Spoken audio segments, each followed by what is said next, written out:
Sponsored by Joe Bacon. Joe's message, Mike, in memory of my mom and dad. They were married 70 years ago today. I miss them very much. Thanks, Joe.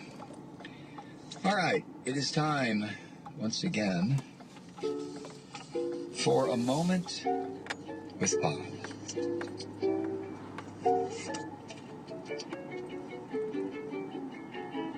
Brought to you by your friends at Offshore Drilling.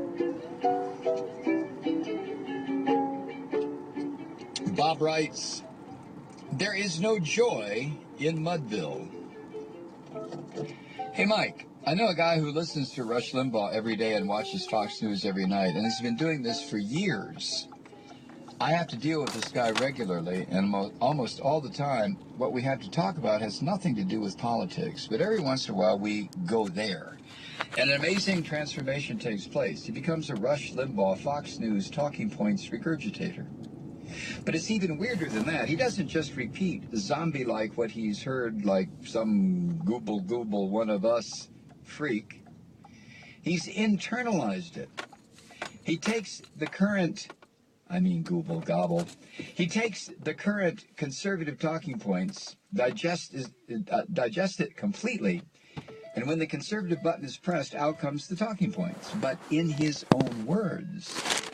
It's not like he's become a Limbaugh, Hannity, O'Reilly clone, because he still retains his individuality.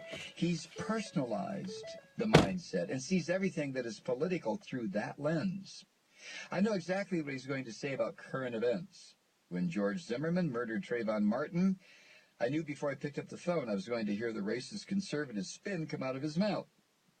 When Rush and Fox come up with their latest attack on Obama, he goes straight into his anti-Obama hope chest where he keeps all his anti-Obama ammo. We were on the phone Sunday night.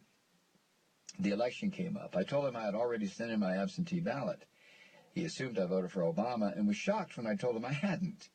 He knew I couldn't bring myself to vote for Romney, but he couldn't understand why a good liberal like myself didn't vote Obama. I told him my top reasons. 1, Obama signed the National Defense Authorization Act, giving him the authority to arrest Americans and lock them up indefinitely. 2, Obama designated himself as the judge and the jury for the kill list of human beings his security advisors think should be executed. And 3, Obama waged the most aggressive and vindictive assault on whistleblowers of any president in American history.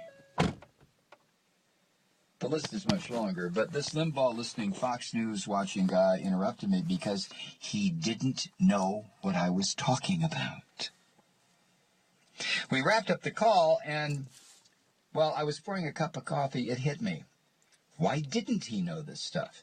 How could he not know this stuff? He's so steeped in Limbaugh and Fox that when he caught a CNN broadcast in his doctor's waiting room, he told me he, quote, couldn't believe the pro-Obama propaganda that was coming out of the TV, end quote.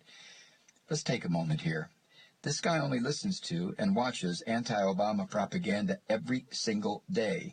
He's stewed in it for so long that anything that even gets close to objective reporting, something he never sees on Fox, comes across to him as propaganda. Kudos to Murdoch and Ailes for systematically destroying this guy's mind, but I digress.